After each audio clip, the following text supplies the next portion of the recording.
आइए आज हम आपको कहानी सुनाते हैं। सफलता का मंत्र। किसी नगर में एक युवक रहता था जिसका नाम सुंदर था। वह मेहनत करने से हमेशा व्यस्त था। जब भी कोई काम करने सामने आ जाता था तो जिसमें उसे मेहनत करनी हो तो वह उस कार्य से दूर भागता था। मेहनत को लेकर उसके मन में ये बात बैठ गई थी कि वह कभी मेहनत नहीं कर सकता, लेकिन उसके अंदर अच्छी बात यह थी कि वह अपने जीवन में सफल होना चाहता था। वह सोचता था कि कैसे भी हो उसे सफल जरूर होना है। कोई भी ऐसा व्यक्ति है जो जिसे सफलता का मंत्र दे सके, जिसकी सहायता से वह अपनी मनचाही सफलता प्राप्त करे। इस प्रश्न को लेकर बहुत सारे लोगों विद्वानों के पास गया। कोई कहता था कि माँ बाप की सेवा करना सफलता का मंत्र है, तो कोई कहता कि लोगों की मदद करना सफलता का मंत्र, लेकिन किसी का भी उत्तर उसे संतुष्ट नहीं कर पाया। वह सफलता के मंत्र की खोज में रोज किसी न किसी व्यक्ति से मिलता।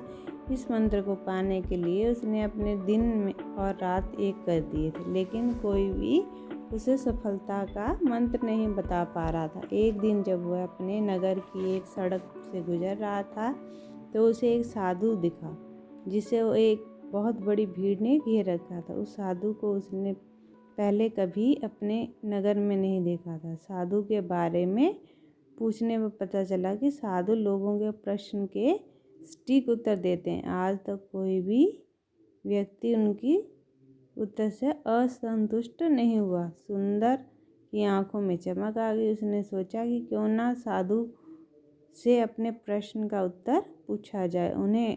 मुझे सफलता का मंत्र बता दिया तो मैं जरूर सफल हो जाऊंगा। वह साधु के पास गया और अपने बारे में बताया। फिर उसे साधु से पूछा, साधु महाराज, मैं अपने जीवन में सफल होना चाहता हूँ, क्या आप मुझे सफलता का मंत्र बता सकते हैं? साधु के चेहरे पर मधुर मुस्कान आ गई और तब साधु ने कहा, तुम्हारे इस प्रश्न का उत्तर मैं तुम्हें अभी नहीं बताऊंगा।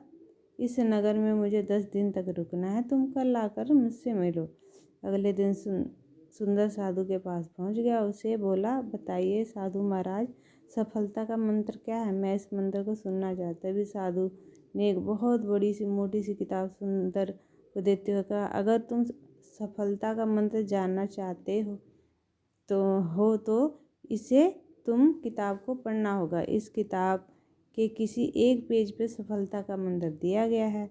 जैसे ही तुम उस पेज को पढ़ोगे तुरंत तुम्हें वह सफलता का मंत्र मिल जाएगा, लेकिन शर्त ये है कि इस किताब को तुम शुरू से पढ़ोगे। यदि तुमने इसमें कहीं बीच में से पढ़ा तो सफलता का मंत्र तुम्हें नहीं मिल पाया। सुंदर किसी भी तरह सफलता का मंत्र जानना चाहता था और तो उसने साधु की शर्त मान। सुंदर सीधे ही अपने घर पहुंचा और तुरंत उस किताब को शुरू से पढ़ना शुरू कर दिया। वह जल्दी से जल्दी उस पेज पर पहुंचना चाहता था जहां सफलता का मंत्र लिखा।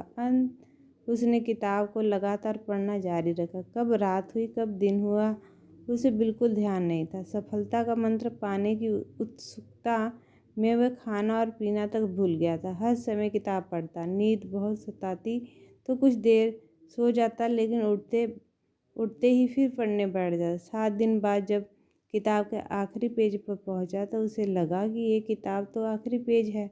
इस पेज पे मुझे सफलता का मंत्र मिलना तय है। लेकिन जब वह किताब के आखिरी लाइन पे पहुंचा तो उसमें लिखा था, अगर तुम्हें सफलता का मंत्र जानना है तो इस किताब के पिछले कवर की जिल्द हटा कर देखो। सुंदर ने तुरंत पिछले कवर पृष्ठ की जिल्द को हटाया तो कुछ लाइनें वहाँ लिखी हुई थी।